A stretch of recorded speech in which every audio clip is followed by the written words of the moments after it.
Bienvenue dans ce nouvel épisode du podcast Anatomie des relations. Alors aujourd'hui, pourquoi la jalousie en amour peut-elle ruiner votre relation et comment y remédier? La jalousie, on en parle peu. Elle est souvent dissimulée sous des formes plus socialement acceptables. L'inquiétude, la tension, la possessivité justifiée par l'amour. Et pourtant, elle peut ronger une relation de l'intérieur.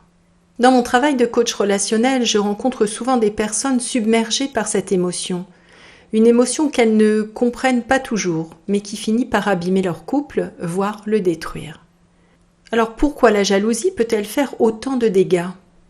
D'abord parce qu'elle érode la confiance. Cette confiance qui est le socle d'un lien sain.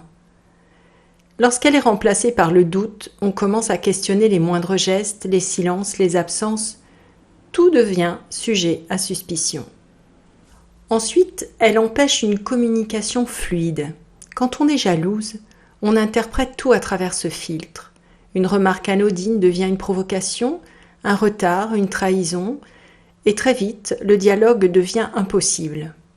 Elle entraîne aussi des comportements de contrôle, vérifier le téléphone de l'autre, poser des questions incessantes, interdire certaines relations, certains vêtements, certaines sorties.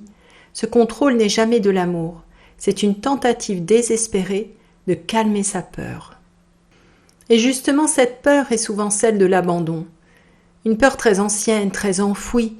Elle ne date pas de votre partenaire actuel, elle vient parfois de loin, d'une enfance où vous ne vous êtes pas senti choisi, soutenu, assez aimé, d'une trahison passée que vous n'avez pas digérée, d'une estime de vous fragilisée.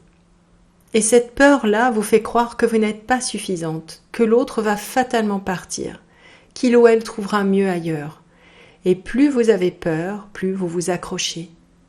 Et plus vous vous accrochez, plus vous risquez d'étouffer la relation. Imaginez cette scène, vous êtes en couple depuis quelques mois, tout semble aller bien, mais un soir, au restaurant, votre partenaire reçoit un message. Il ou elle sourit, mais ne vous dit rien. Et soudain, votre estomac se noue. Une angoisse monte. Vous vous sentez rejeté, invisibilisé, mis à l'écart. Les pensées s'emballent. Et si c'était quelqu'un d'autre? Et s'il ou elle me cachait quelque chose? Vous devenez froid ou agressive sans même comprendre pourquoi. Ce n'est pas la réalité, c'est votre blessure qui vient de s'activer. Alors voici un petit exercice de recentrage. Lorsque vous sentez la jalousie monter, prenez un moment seul, si vous pouvez. Posez-vous, fermez les yeux et posez vos deux mains sur votre cœur. Respirez profondément, 3 fois. Puis demandez-vous à voix basse, qu'est-ce que j'essaie de protéger, là, en moi?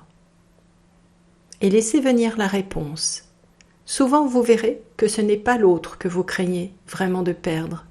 C'est l'amour de vous-même que vous cherchez désespérément à préserver à travers lui ou elle. C'est là que commence le vrai travail. Et si cette peur est trop forte, trop douloureuse, sachez que je peux vous accompagner. Parce qu'on ne guérit pas une blessure de rejet ou d'abandon seul, avec la volonté. On la transforme avec douceur et avec de la sécurité. Et je vous laisse avec cette question aujourd'hui. Et si la jalousie parlait de vous avant même de parler de l'autre? Merci de votre écoute. Prenez bien soin de vous.